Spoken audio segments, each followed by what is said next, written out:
சேனலில் என்ன வீடியோ பார்க்க போகிறோம்னா ஃபாண்ட்டோட ஸ்டைலு எப்படி க்ரியேட் பண்ணுறது அப்படின்னு பார்க்கணும். அதுக்கு முன்னாடி நம்ம சேனலுக்கு ஏதாவது புதுசாக வந்திருந்தீங்கன்னா மறக்காமல் சப்ஸ்கிரைப் பண்ணிவிட்டு அந்த பெல் பட்டனை ப்ரெஸ் பண்ணுங்க. அப்போ தான் நம்ம போடுற ஒவ்வொரு வீடியோ உங்களுக்கு நோட்டிஃபிகேஷனாக வரும். இப்போ வாங்க நம்ம எப்படி க்ரியேட் பண்ணுறதுன்னு பார்க்கலாம். இப்போ வாங்க நம்ம ஒரு ஃபுல்லாக எப்படி க்ரியேட் பண்ணது இதுதான் நம்ம இன்னைக்கு க்ரியேட் பண்ண போகிறோம். மொத்தம் 5 ஃபாண்ட்டு யூஸ் பண்ண போகிறோம். 4 ஃபாண்ட்டு யூஸ் பண்ண போகிறோம். ஃபஸ்ட்டு இங்கே பாருங்கள், ஒவ்வொரு ஃபாண்ட்டுக்கும் ஒவ்வொரு கலர் கொடுக்க போகிறோம். அது கலர் எப்படி கொடுக்குறதுன்னு தெரியலனா நம்ம முன்னாடி வீடியோவில் போட்டிருக்கோம். பிஜி கலர், பேக்ரவுண்ட் கலரு, அப்புறம் டெக்ஸ்ட்டுக்கு எப்படி கலர் கொடுக்குறதுன்னு பார்க்க போகிறோம்.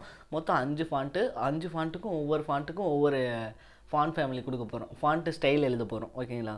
இப்படி தான் நம்ம மொத்தம் 4 கொடுக்க போகிறோம். 4க்கும் ஒவ்வொன்று க்ரியேட் பண்ண போகிறோம். இப்போ வந்து நம்ம ஸ்டார்டிங்கில் எப்படி க்ரியேட் பண்ண போகிறோம், இதுதான் ஓவராலாக நம்ம க்ரியேட் பண்ண போகிறது. எப்படி என்னென்ன க்ரியேட் பண்ண போகிறது அப்படின்னு பார்க்கலாம். இப்போ வாங்க இது எப்படி க்ரியேட் பண்ணி ரன் பண்ணுறதுன்னு அப்படின்னு பார்க்கலாம். இப்போ வாங்க வீடியோக்குள்ளே போகலாம். இப்போ வாங்க, நம்ம HTML தெரிஞ்சால் தான் இந்த CSS எழுத முடியும். நீங்கள் அதனால் HTML தெரியலனா நம்ம சேனலோட ப்ளேலிஸ்ட்டில் இருக்குது. நம்ம டிஸ்கிரிப்ஷன்லையும் HTMLோட லிங்க் கொடுக்குறேன். நீங்கள் பார்த்துட்டு வாட்ச் பண்ணிட்டு CSS பாருங்கள். அப்போ தான் உங்களுக்கு புரியும். இப்போ பாருங்கள், மேலே HTML மொத்தம் 5 ஹெட்டிங் போட்டிருக்கேன். ஒவ்வொரு ஹெட்டிங்குக்கும் தனித்தனியாக ஸ்டைல் எழுதியிருக்கோம். இப்போ வாங்க, ஃபஸ்ட்டு ஹெட்டிங்க்கு H1. எல்லா பேரும் ஏன் ஒரே பேரில் வச்சுருக்கேன்னா பார்க்குறதுக்கு அப்போ தான் உங்களுக்கு டிஃப்ரெண்டேஷன் தெரியும். ஒவ்வொரு பேரும் ஒவ்வொரு விதமாக கொடுத்தனா அப்புறம் உங்களுக்கு தெரியாது. இப்போ அதனால் எல்லா பேரும் ஒரே மாதிரி, ஒவ்வொரு பேரும் ஒவ்வொரு மாதிரி டிஃப்ரெண்டேஷனில் உங்களுக்கு ஃபாண்ட்டில் தெரியும். ஏன் இந்த ஃபாண்ட் ஸ்டைல் யூஸ் பண்ணுறோன்னா, இப்போ ஒவ்வொரு டெக்ஸ்ட்டில் ஒவ்வொரு வெப்சைட்லேயும் ஒவ்வொரு விதமான ஃபாண்ட் யூஸ் பண்ணியிருப்பாங்க. அதனால தான் இப்போ கஸ்டமர் வந்துட்டு உங்கள்கிட்ட எனக்கு இந்த ஃபாண்ட்டு பிடிக்கல, எனக்கு வேறு ஃபாண்ட்டு கொடுங்கனாலும் நீங்கள் அரேஞ்ச் பண்ணி கொடுக்கலாம். இதில் டிஃபால்ட்டாக இருக்கும், ஒரு நிறையா ஃபாண்ட் இருக்கும். நீங்கள் கூகுள்லேயும் சர்ச் பண்ணியும் இந்த ஃபாண்ட்டு எடுத்து யூஸ் பண்ணிக்கலாம். காப்பி பேஸ்ட் ஒர்க்கு தான். நீங்கள் அந்த ஃபாண்ட்டோட URL காப்பி பண்ணிட்டு இங்கே வந்து அந்த URL பேஸ்ட் பண்ணிட்டீங்கன்னா என்ன நேமோ அந்த நேம் இங்கே பேஸ்ட் பண்ணிட்டீங்கன்னா உங்களுக்கு ஒர்க் ஆயிரும். இப்போ வாங்க நம்ம எப்படி க்ரியேட் பண்ணுறதுன்னு பார்க்கலாம். ஃபஸ்ட்டு H1க்குள்ளே மொத்தம் 4 ஹெட்டிங்கு. ஃபஸ்ட்டு ஹெட்டிங்க்கு நம்ம எதுவும் எழுதலை. இப்போ நம்ம ஃபஸ்ட்டு ஹெட்டிங் இதுக்கு என்ன டேக் ப்ராப்பர்ட்டிஸ்னால், இப்போ H1ங்கிற எலமெண்ட்டுக்கு என்ன ப்ராப்பர்ட்டி கொடுக்க போகிறோம்னா, ஃபாண்ட் ஃபேமிலிங்கிற ப்ராப்பர்ட்டிக்குள்ளே நம்ம மொத்தம் எத்தனை கொடுத்துருக்கோம்? 4 கொடுத்துருக்கோம்.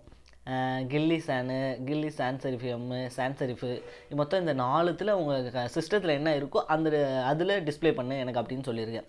அடுத்து நம்ம H2க்கு எழுதிருக்கோம். H2வில் ஃபாண்ட் ஃபேமிலிக்கு சர்க்கியூன்னு எழுதியிருக்கோம். அதுக்கு ஒரு கலர் கொடுத்துருக்கோம். அதுக்கப்புறம் H3 அதுக்கு ஒரு ஃபாண்ட் கொடுத்துருக்கு, அதுக்கு ஒரு கலர் கொடுத்துருக்கோம். அது மாதிரி H4 அதுக்கு ஒரு ஃபாண்ட் எழுதிட்டு அதுக்கு ஒரு கலர் கொடுத்துருக்கோம்.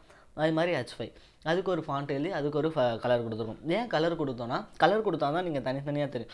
இப்போ நீங்கள் CSSல யூஸ் பண்ணுறது எல்லா ஃபோல்டருமே இப்போ என்னென்ன யூஸ் பண்ணுறீங்களோ அதெல்லாம் அப்பப்போ யூஸ் பண்ணி பார்த்தா தான் உங்களுக்கு தெரியும். இப்போ வாங்க இது எப்படி நமக்கு டிஸ்பிளே ஆகுதுன்னு இப்போ பார்க்கலாம். இப்போ பாருங்கள், நம்ம ஃபஸ்ட்டு கொடுத்த ஃபாண்ட் வந்திருக்கோம். இப்போ நம்ம இன்ட்ரோ வீடியோவில் எப்போ ஸ்டார்டிங்கில் பார்த்த மாதிரியே உங்களுக்கு டிஸ்பிளே ஆகுது பாருங்கள். விஜய் ஒவ்வொரு லெட்டருக்கும் ஒவ்வொரு விதமான, ஏன் ஒவ்வொரு லெட்டர் சின்னதாக இருக்குன்னா நம்ம H1 டேக் கொடுத்துருக்கோம். H1, H2, H3 அதனால உங்களுக்கு டிஃப்ரென்ஷியேஷன் தெரியுது. இப்போ ஒவ்வொரு டேக்கும் ஒவ்வொரு விதமான ஃபாண்ட்டில் இருக்குது பாருங்கள். ஃபஸ்ட்டு வந்து விஜய்ங்கிறது ஒரு மாதிரி யூனிக்காக தெரியுது. அடுத்த விஜய் கொஞ்சம் இதாக இருக்குது. அடுத்த விஜய் அதோட கொஞ்சம், அடுத்த விஜய் அதோட கொஞ்சம், இப்படி ஒவ்வொரு ஃபாண்ட்டும் ஒவ்வொரு விதமான டிஃப்ரென்ஷியேஷனில் தெரியுதுல்ல. இதுதான் ஃபாண்ட் ஃபேமிலி ப்ராப்பர்ட்டி யூஸ் பண்ணால் தான் உங்களுக்கு அந்த ஒவ்வொரு டேக்கும் ஒவ்வொரு விதமாக தெரியும். ஃபாண்ட் ஃபேமிலி இதுலேயே ஃபாண்ட் ஃபேமிலி யூஸ் பண்ணியிருக்கேன். எனக்கு ஒவ்வொரு டேக்கும் ஒவ்வொரு நேமும் எனக்கு இவ்வளோ வெயிட்டில் வேணும், இவ்வளோ டேக்கில் வேணும் அப்படின்னு சொல்கிறதெல்லாம் நம்ம பின்னாடி வீடியோவில் பார்க்கலாம். இப்போதைக்கு ஃபாண்ட் ஃபேமிலினா என்னன்னு மட்டும் தெரிஞ்சுக்கோங்க. நெக்ஸ்ட் வீடியோவில் ஃபாண்ட் ஃபேமிலினா என்ன, அதோட ஒரு ஃபாண்ட்டை எப்படி வெயிட் பண்ணுறது, ஒரு ஃபாண்ட்டை எப்படி லிசன் பண்ணுறது, ஒவ்வொரு ஃபாண்ட்டும் எப்படி க்ரியேட் பண்ணுறது அப்படின்லாம் பின்னாடி வீடியோவில் பார்க்கலாம். இப்போதைக்கு நம்ம ஃபாண்ட்டு மொத்தம் 4 ஃபாண்ட்டு க்ரியேட் பண்ணியிருக்கோம். 4 ஃபாண்ட்டுக்கும் ஒவ்வொரு ஃபாண்ட் ஃபேமிலி கொடுத்தனால ஒவ்வொன்றா டிஸ்பிளே ஆகிருக்கு. இதே மாதிரி தான் நமக்கு ஒவ்வொரு ஃபாண்ட் ஃபேமிலியும் கொடுக்க போகிறோம். அடுத்து நம்ம ஃபாண்ட்டோட சைஸு எப்படி க்ரியேட் பண்ணுறது அதெல்லாம் இப்போ நெக்ஸ்ட் வீடியோவில் பார்க்கலாம். ஃபாண்ட்டோட சைஸு, ஃபாண்ட்டோட வித்து, ஃபாண்ட்டோட ஹைட்டு, இந்த மாதிரி இதெல்லாம் நம்ம நெக்ஸ்ட் வீடியோவில் பார்க்கலாம். ஓகேங்களா? நாளைக்கு இன்னொரு வீடியோ பார்க்கலாம். மறக்காமல் நம்ம சேனலில் சப்ஸ்கிரைப் பண்ணிவிட்டு அந்த பெல் பட்டன் கிளிக் பண்ணுங்கள். அப்போ தான் நம்ம போகிற ஒவ்வொரு வீடியோ உங்களுக்கு நோட்டிஃபிகேஷன் வரும். Okay friends, thank you all friends.